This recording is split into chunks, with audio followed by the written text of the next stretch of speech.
ست الحبايب يا حبيبة، يا أغلى من روحي ودمي. بسم الله الرحمن الرحيم. السلام عليكم حبايبي، شلونكم؟ إن شاء الله تكونون بألف خير وصحة وسلامة. حبايبي، بهاي الأجواء الباردة اللي إحنا أثلجت عندنا بالأردن والأرض كلها صارت بحلتها البيضاء الجميلة الرائعة، لكن البرد لا يطاق، فقررنا إنه ناكل أكلة مفيدة بهاي الأجواء، تدفي، تنطينا طاقة، تنطينا فوائد كثيرة، مليانة خضار، مليانة فوائد. هاي الأكلة أكيد عرفتوها، هي شوربة العدس اللذيذة. شوربة العدس الكل يعرفها، اليوم راح نسويها بطريقتي، وأكيد هواية منكم شاطرين ويعرفون يسووها بنفس الطريقة. خليكم وياي ونشوف شلون راح نبلش بصنع أو عمل شوربة العدس اللذيذة. حبايبي، رجعت لكم هسه حتى أقول لكم على المواد مالتي والمقادير اللي راح استخدمها لشوربة العدس اللذيذة المفيدة. أهم شي عندي بطل الفيديو اللي هو العدس، غسلته ونشفته من المي، غسلته كل زين. عندي بصلة كبيرة مفرومة، عندي برشة الجزر، برشة البطاطا، عندي فصين ثوم صغار برشتهم، وهاي قطعة الماجي، وتقريبا نصف كوب شعرية أو كوب صغير. عندي كركم، فلفل أسود، قرفة، دارسين، ملح، كمون، وبابريكا. طبعا أي شي حسب رغبتكم وحسب ذوقكم، كل إنسان حسب ذوقه وذوق عائلته يحط البهارات أو النكهات أو الإضافات اللي تعجبه. المهم، هاي طريقتي، أتمنى تعجبكم، خليكم وياي. أنا فتحت طنجرتي، راح أضيف العدس بدون قلي بدون زيت، أنا ما أحط ولا شي غير المي. هذا المي مالتي، انتظره يغلي شوية، بعدين أشوفكم إيش راح نسوي. خليكم وياي. حبايبي، رجعت لكم. طبعا كنت دا أصور ونسد التليفون وراح الفيديو. طلع عندي مثل الوغف، مثل شلون الزفرة مالت اللحم، صعد لي فوق جدا بالجدر، فشلته حطيته بهاي الكاسة. هذا أتخلص من عنده. أوكي، بعد ما اتخلصت من عنده تماما تقريبا كله، هاي آخر شي.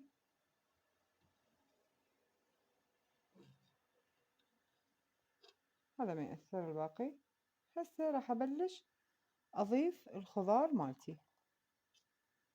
أوكي، الخضار مالتي اللي هي مثل ما قلنا، هذا البصل المفروم ناعم، البصل المبروش، البطاطا مبروشة، الثومية المبروشة، والماجي، كل أضيفه سلق.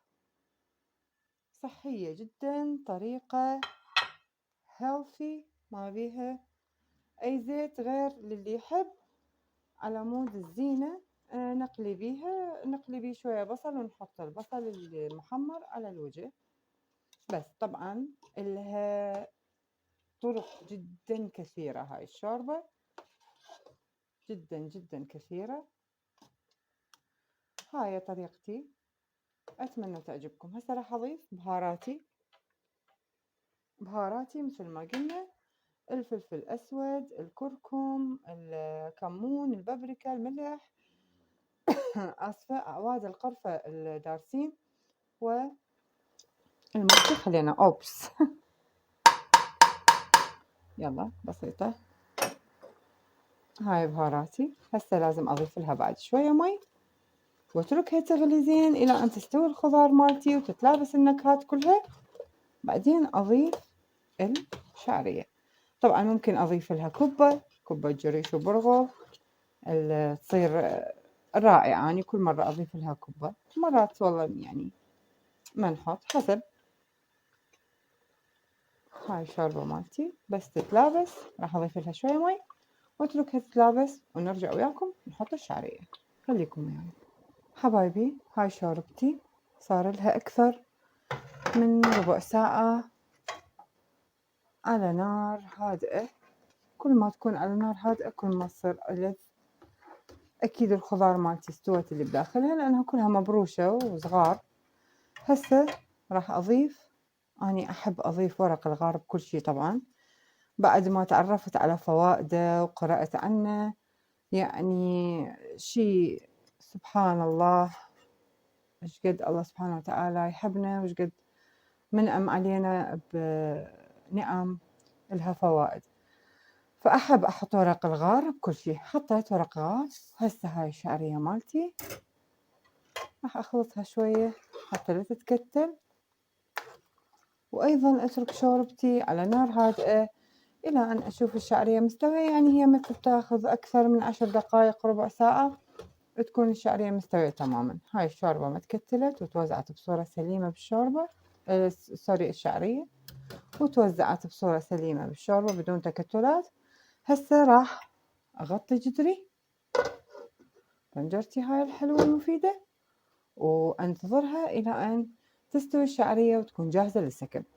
طبعًا أكو ناس تطبخ الشوربة بمي اللحم، مي الدجاج، اللي هو السوب يعني طبعًا، أو تستخدم مثلي قطعة ماجي، ومثل ما قلت لكم إذا تحبون تحطون الكبة، أني عندي كبة بس أولادي قالوا نريدها بلا كبة اليوم، كتغيير لأن سوينا شوربة كبة حامض بالكبة، سوينا شوربة تمن، الرز الأحمر بالعنبر تجنن كانت، فد يوم إن شاء الله نصورها، أيضًا كانت بالكبة، فرادوا تغيير.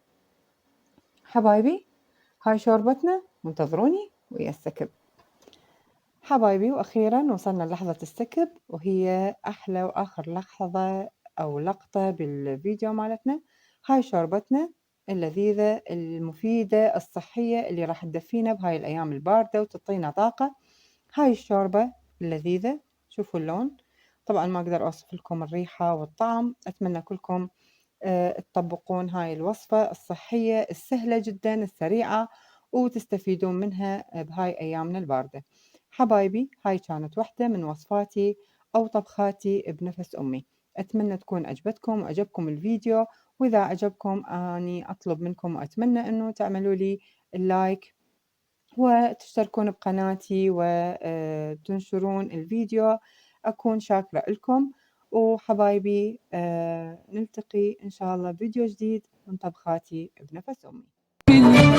ست الحبايب يا حبيبة يا أغلى من روحي ودمي.